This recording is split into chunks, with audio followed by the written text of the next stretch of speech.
2024년 9월 30일 월요일 말씀과 기도로 하루를 여는 교문리교회 새벽기도회를 시작합니다. 함께 기도하시겠습니다.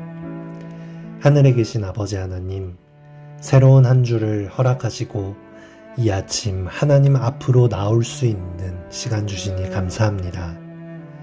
세상의 모습을 볼 때에 마지막이 가까워옴을 피부로 느낍니다. 하지만 저희들 여전히 세상을 사랑하며 죄를 선택하며 살아갑니다. 이름뿐인 하나님의 자녀가 아니라 껍데기만 남은 무리가 아니라 성령 하나님의 능력을 구하며 세상의 진리와 복음을 외칠 수 있는 진정한 남은 교회가 될 수 있도록 하나님 함께하여 주시옵소서. 우리를 선하게 인도하여 주시는 예수님의 이름으로 감사 기도드립니다. 아멘. 성도 여러분 안녕하십니까? 이번 주는 한 주간 부조화 선지자 36장 광야에서 파트를 함께 읽어보면서 기도로 주님 앞에 나아가려고 합니다. 오늘의 말씀 제목은 가나안 코 앞에서 광야로입니다. 하나님의 말씀 신명기 2장 14에서 15절 말씀을 읽도록 하겠습니다. 가데스 바네아에서 떠나 세렛 시내를 건너기까지 38년 동안이라.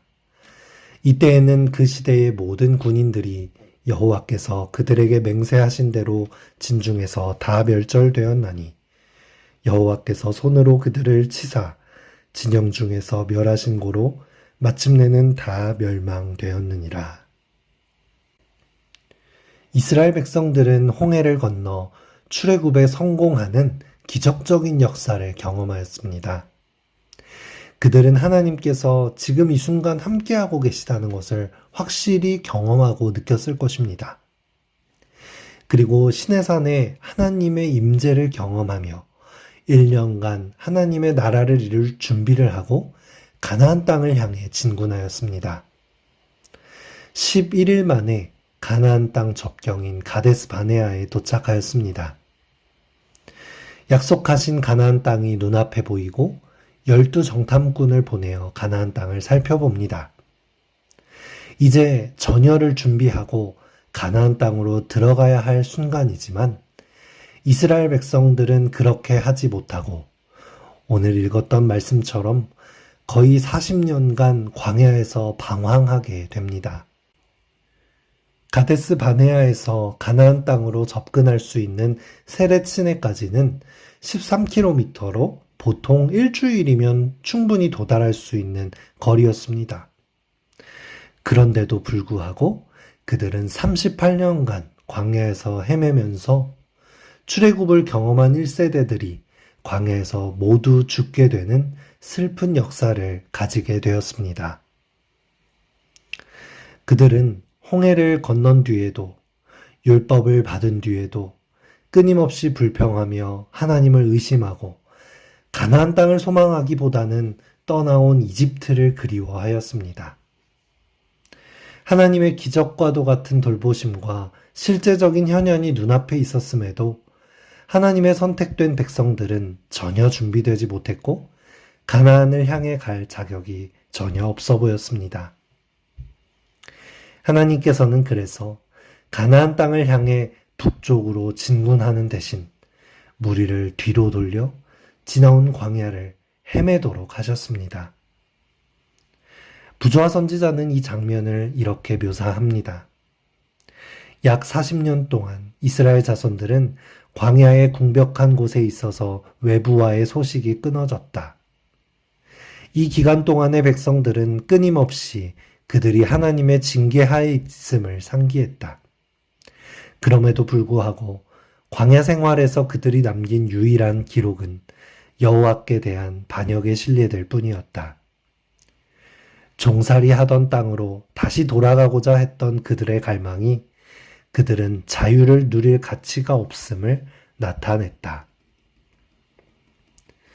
사실 하나님께서 광야의 길로 인도하셨다라고 표현하지만 실상은 자신들이 가나안 땅보다는 화려한 이집트를 그리워하며 하나님을 불신하고 자신들을 인도한 하나님을 향해 불평했던 자신들의 선택의 결과를 맛보게 된 것입니다. 하나님께서 준비하신 가장 좋은 것도 우리가 선택하지 않고 믿으며 바라지 않으면 하나님께서는 강제로 우리에게 주실 수 없는 것입니다. 가나안 코앞까지 갔지만 광야로 돌아가 버린 이스라엘 백성들을 보면서 지금 우리들이 당면한 우리의 삶을 바라보게 됩니다. 우리들은 어떻습니까? 애굽에서 출애굽한 이스라엘 백성들처럼 우리도 이 세상의 기준들에서부터 탈출하여 하나님의 뜻대로 살겠다고 나오지 않았습니까? 홍해를 건넌 것처럼 우리도 결심하며 침례를 받습니다. 시내산에서 율법을 받은 것처럼 우리들도 말씀을 듣고 연구하며 하나님의 진리와 기준들을 배우며 마지막 시대 남은 교회 제7일 안식일 예수재림교회 성도가 됩니다. 그리고 나서 우리가 가야 할 곳은 어디입니까?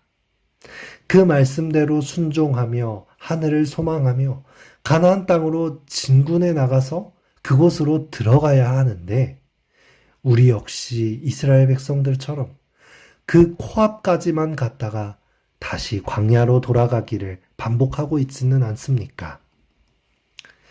말씀을 공부할 때 머리로는 다 이해하고 알았으면서도 그 말씀대로 살지 않고 그저 나의 기준과 습관대로 살아가기를 반복합니다. 매 안식일 교회에 가서 말씀을 듣고 뜨거운 마음으로 아멘 했으면서도 하늘의 기쁨과 축복을 누리는 삶으로 들어가기보다는 다시 세상이 주는 쾌락과 즐거움을 쫓아 살기 바쁩니다. 구름기둥과 불기둥으로 돌보시고 만나를 먹이시는 하나님을 눈앞에 두고도 이집트를 그리워하던 이스라엘 백성들처럼 우리도 하나님께서 우리와 함께하고 계심을 경험하며 인식하고 있으면서도 세상 것을 버리지 못하고 꽉 움켜쥐며 포기하지 못하는 우리들을 보게 되는 것입니다. 이집트의 삶을 버리고 광야의 삶을 버리고 이제는 가나안 땅으로 들어가서 삶을 시작해야 하는데 머리로만 알고 진짜 그 축복된 삶으로 들어가지는 못하는 것이죠. 코앞까지 갔지만 다시 세상으로 돌아가 버리는 것입니다. 조금만 더 가면 감추인 보화를 발견할 수 있는데 돌아서는 것입니다. 1도만 더 끌어오르면 100도씨가 될 수 있는데 99도까지만 가는 것이죠. 1도나 99도나 끓지 못하는 물인 것은 마찬가지인 것입니다. 우리는 세렛시내를 건너서 요단강을 건너서 가나안 땅으로 들어가야 하는 것입니다. 머리로만 겉모습으로만 그리스도인인 척 재림교인인 척 하는 것이 아니라 진정으로 거듭나서 다시는 광야로 돌아가지 않는 진정한 하나님의 남은 성도가 되어야 하지 않겠습니까? 우리들의 개인적인 신앙의 측면뿐만이 아니라 전체 인류의 역사적으로 볼 때에도 이제는 마지막 때가 다가오고 하나님 나라가 코앞에 와 있는 것 같습니다. 세계적으로 자연재해와 전쟁은 말할 것도 없고 각 종교계와 사회를 바라볼 때 점점 더 성경의 예언대로 마지막 때가 다가오고 있음을 보게 됩니다. 전 인류적으로 우리는 가나안 땅을 코앞에 두고 있는 것이죠. 이때에 우리가 이스라엘 백성들과 같은 마음으로 안일하게 생각하고 세상을 그리워하면 우리는 가나안 땅으로 가는 것이 아니라 다시 광야로 가게 되며 가나안 땅에 들어가지 못하는 주님의 백성이 될 수 있다는 것입니다. 제7일 안식일 예수 재림교라는 교단, 남은 무리, 남은 교회라는 그런 이름이 우리를 구원하는 것이 아니라 우리 스스로가 세상의 핍박을 무릅쓰고서라도 타협하지 않고 진리를 드러낼 때에 늦은 비 성령이 나타나며 경건의 부흥이 일어나며 기쁨으로 하늘을 향해 나아가는 행진이 이어지는 것입니다. 각 시대의 내쟁투 48페이지에는 마지막 시대를 살아가는 우리들에게 경고를 보냅니다. 사도 바울은 무릇 그리스도 예수 안에서 경건하게 살고자 하는 자는 핍박을 받으리라고 말하였다. 그러면 박해의 불이 거의 꺼진 듯이 보이는 것은 무슨 이유인가? 그 유일한 이유는 교회가 세속적 표준과 타협하여 별로 반대를 받을 일이 없는 까닭이다. 그리스도교가 세상에서 인기가 있는 유일한 이유는 죄와 타협하는 정신 때문이다. 초대교회의 신앙과 능력이 되살아날 때에 박해의 정신은 다시 나타날 것이며 핍박의 불길은 타오를 것이다. 이스라엘 백성들이 가졌던 불순종의 정신, 불평하는 마음, 타협의 정신을 버리고 진정한 남은 무리, 하나님의 백성이 되기를 간절히 바랍니다. 실패한 이스라엘 백성의 전철을 밟지 말고 하나님의 나라가 코앞에 있는 이 시대에 더 이상 광야를 헤매이지 않고 마지막 남은 교회로서의 역할을 잘 해내고 하나님 나라로 진군하는 우리들이 되기를 간절히 기도합니다. 이 아침 함께 기도할 제목입니다.